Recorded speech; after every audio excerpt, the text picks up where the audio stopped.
Hello friends, welcome to Soumya maths classroom. I hope आप सब बहुत अच्छे होंगे। तो जैसा कि आप सबको पता है कि 11 तारीख को क्लास 12th में केमिस्ट्री का एग्ज़ाम होगा, तो इसलिए मैंने आज एक बहुत इम्पॉर्टेंट चैप्टर रखा है अपने क्लास 12th वाले बच्चों के लिए, जिसका नाम है धातुओं का निष्कर्षण। ठीक है, तो चलिए स्टार्ट करते हैं इस चैप्टर को और देखते हैं कि इसमें हमें क्या क्या पढ़ना है। ईज़िली हम समझेंगे कि कैसे धातुओं को निष्कर्षित किया जाता है और उनकी क्या ज़रूरत होती है। तो सबसे पहले धातुओं का निष्कर्षण क्या है। ठीक है, धातुओं का निष्कर्षण क्या है और उनकी क्यों ज़रूरत पड़ती है, ये हम कैसे समझेंगे। इसे समझने के लिए सबसे पहले आप समझिए कि अगर आप ज़मीन से थोड़ी सी मिट्टी खोदते हैं और आप सोचते हैं कि आप उससे केवल और केवल पत्थर ही निकालेंगे, तो क्या आपको ज़मीन से केवल पत्थर ही मिलेंगे? ऐसा नहीं है, उसके साथ बहुत सी अशुद्धियाँ होंगी, साथ में थोड़ी मिट्टी लगी होगी। हो सकता है कि उसमें आपको जिस तरह के पत्थर चाहिए हों उसके साथ किसी और तरह के भी पत्थर हों। थोड़ी सी साथ में मोटी मिट्टी यानी मोरंग जैसी भी हो सकती है, बालू भी हो सकती है। उसके साथ में कुछ गंदगी भी उसमें मिली हुई हो सकती है, जैसे कि पत्तियों के छोटे टुकड़े, घास फूस। तो इनको आपको अलग करने की ज़रूरत पड़ेगी, क्योंकि आपको केवल पत्थर के काम था। तो इसी तरीके से जो अयस्क होता है उसमें उपस्थित जो धातु की मात्रा होती है। अब अयस्क क्या होता है? अयस्क के बारे में अक्सर ही पूछा जाता है। अयस्क वो होता है, जैसे खनिज क्या होते हैं? खनिज होते हैं जो डायरेक्ट खोद करके जिसे हम निकालते हैं। ठीक है, ज़मीन या खदानों से खोद करके जिस चीज़ को निकाला गया है उसे हम खनिज कहते हैं। और उसके बाद में वो जो प्राप्त होता है जब वो किसी स्पेसिफिक धातु का या किसी चीज़ का होता है जब खनिज, तो हम उसे क्या कहते हैं? अयस्क कहते हैं। अब उस अयस्क में धातु भी होती है और साथ में कुछ गंदगी भी होती है। तो धातु पूरी तरीके से शुद्ध रूप में नहीं पाई जाती और ना ही शुद्ध मात्रा में पाई जाती है। इसलिए अयस्कों को क्या करना पड़ता है?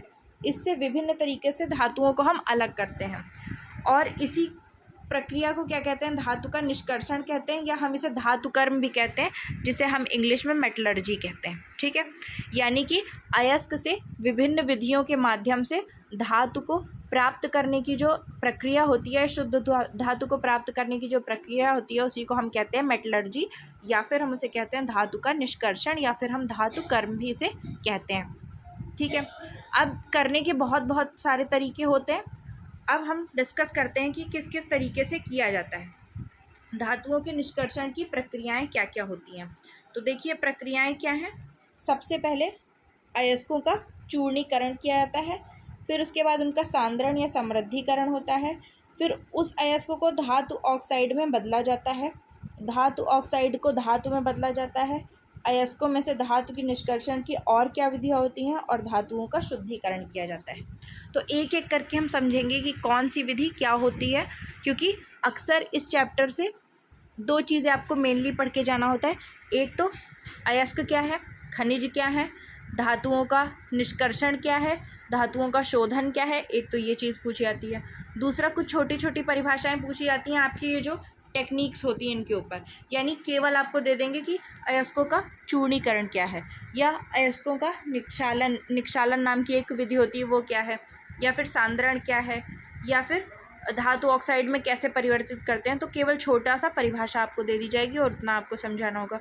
और या फिर क्या करेंगे, एक बड़ा सा टर्म दे देंगे, उसमें आपको भट्ठी भी बनानी होगी, जिस भट्ठी में हम उस मेटलर्जी की जो प्रोसेस होती है उसे करते हैं, और उसके साथ में उसका पूरा प्रोसीजर लिखना होगा। तो क्योंकि हमारी रिवीजन क्लास है, इसलिए हम ये जल्दी से समझते हैं कि हमें इसमें किस तरह से लिखना है, और जो ये छोटी परिभाषाएं पूछी जाती हैं ये किस तरह से लिखनी है हमें। तो सबसे पहले अयस्कों का चूर्णीकरण या फिर संशोधन। ठीक है, अब इसको किस तरह से किया जाता है ये समझिए। सबसे पहले हम क्या करते हैं, जो हमें धातु मिली है या जो अयस्क मिला है उसे बारीक चूर्ण के रूप में पीस लेते हैं। अब ऐसा करने से क्या होता है, क्योंकि जब हम चूर्ण के रूप में पीसते हैं तो आप जानते हैं कि उसमें जो मिट्टी होती है वो भी पिस जाती है, जो कंकड़ पत्थर होते हैं वो भी पिस जाते हैं। ठीक है, तो इस तरह से हम क्या करते हैं, उसको चूर्ण के रूप में पीस लेते हैं और इससे हमें निकालने में आसानी होती है।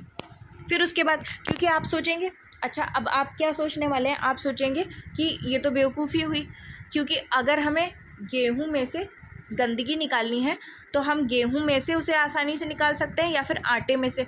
आटा तो बारीक चूर्ण होता है गेहूं का, तो फिर हम क्यों नहीं आटा बना लेते और उसके बाद गंदगी निकालने की कोशिश करते हैं। तो ऐसा इसलिए होता है क्योंकि गेहूं से उस गंदगी को निकालना आसान होता है, पर धातु, क्योंकि आप जानते हैं कि धातु क्या होती हैं, वो क्रियाशील होती हैं, तो वो बहुत सी चीज़ों से क्या करती हैं, अपना रिएक्शन कर लेती हैं। और रिएक्शन करने की वजह से उसमें और भी कई चीज़, मतलब ज़रूरी नहीं कि हर धातु हमें आयरन है तो वो आयरन के रूप में ही मिले, कभी आयरन ऑक्साइड के रूप में मिलता है। ठीक है, तो ऑक्साइड होने का मतलब क्या है कि आप उससे खींच के ऑक्सीजन को अलग नहीं कर सकते हैं, उसके लिए आपको क्या करना पड़ेगा, अलग अलग प्रोसीजर्स अपनाने पड़ेंगे। तो इसलिए हम सबसे पहले उसे चूर्ण के रूप में बना लेते हैं, यानी हम सबसे पहले क्या करते हैं, अपनी धातु को एक जो चक्की होती है उसमें पीस लिया जाता है और वो चूर्ण बन जाती है। अब दूसरा है अयस्क का सांद्रण या फिर समृद्धिकरण। अब ये क्या होता है ये समझते हैं। सांद्रण मतलब होता है सांद्रता को बढ़ाना, यानी कंसंट्रेशन को बढ़ा लेना। अब कंसंट्रेशन बढ़ाना क्या है, जैसे कि मान लीजिए आपने 1 किलो अयस्क पीसा। अब इस 1 किलो अयस्क में क्या है, आपका 1 किलो अयस्क का मतलब हो गया 1000 ग्राम आपका अयस्क है, जिसमें से 750 ग्राम आपकी धातु है। वैसे तो ये बहुत मुश्किल ही होता है।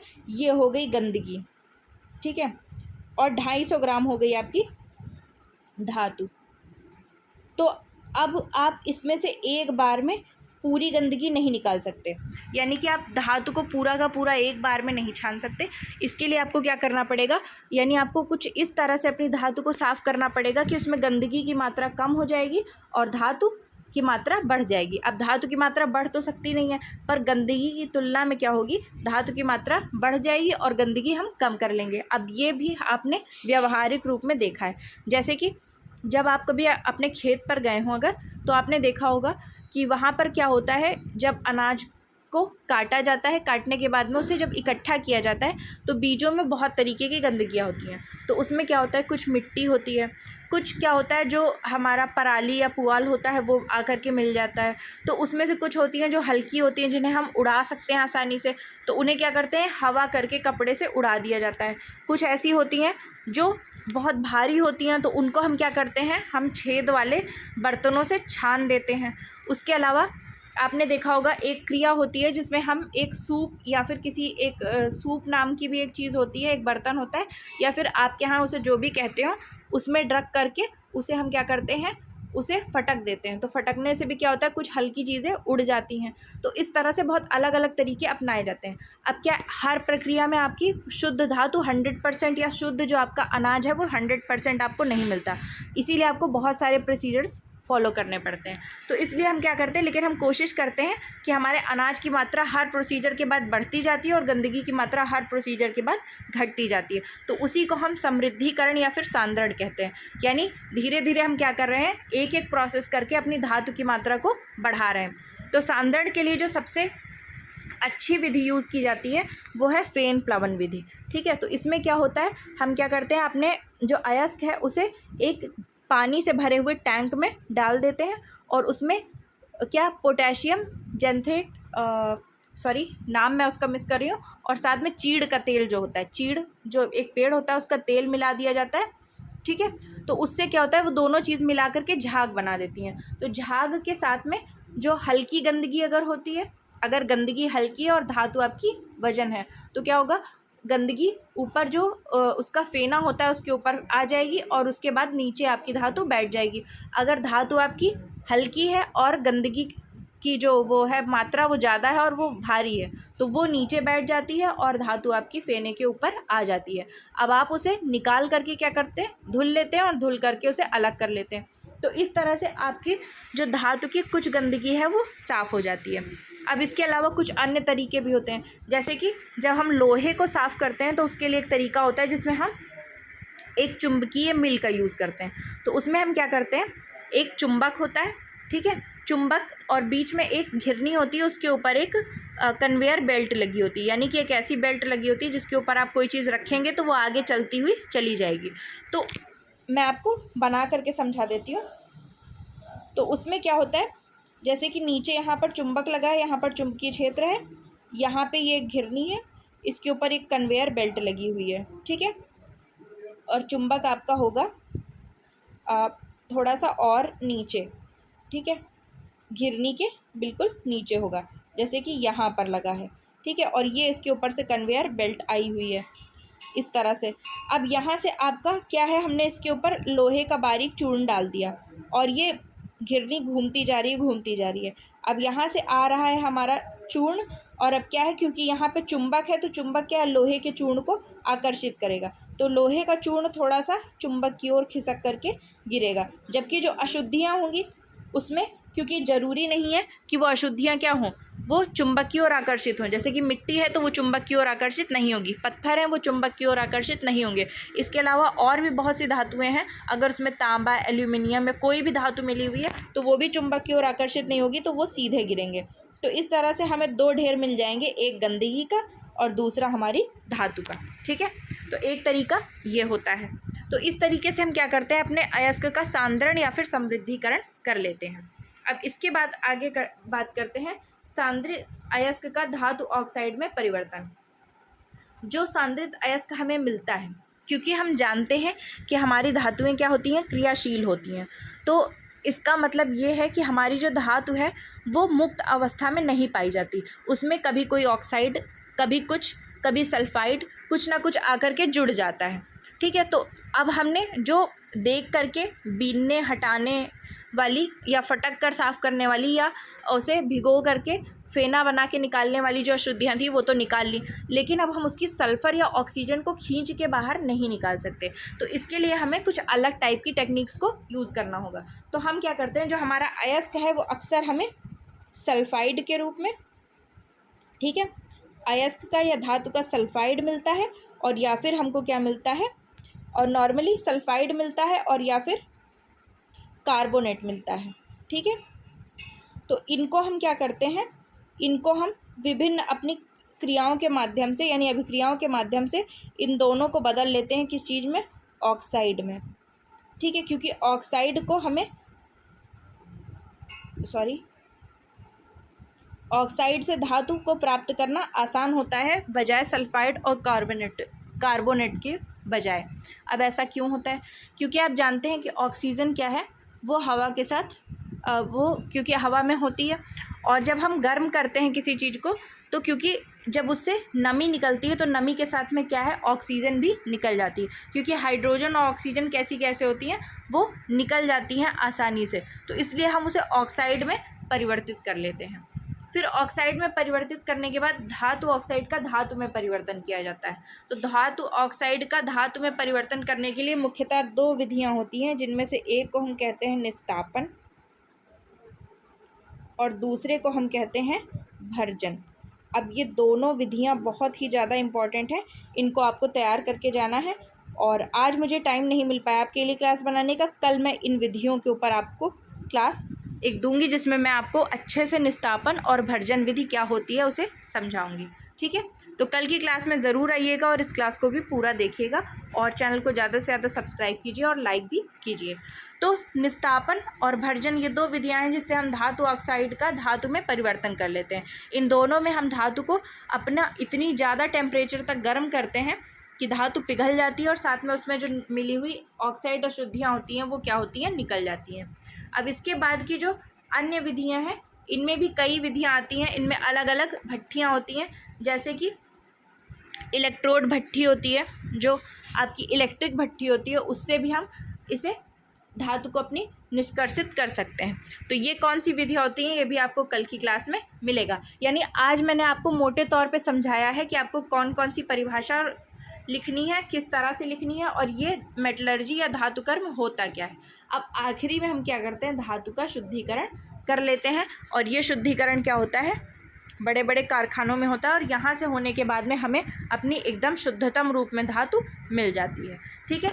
तो चलिए जल्दी से रिवाइज़ करते हैं एक बार कि हमने क्या क्या पढ़ा। सबसे पहले हमने पढ़ा अयस्क, ठीक है, और अयस्क से भी पहले आप याद करिए कि खनिज आपने पढ़ा होगा, ठीक है। तो हम जल्दी से देखते हैं पहले खनिज क्या होता है। खनिज जब हम डायरेक्ट खदान से किसी चीज़ को निकालते हैं तो उसी को क्या कहते हैं, खनिज कहते हैं।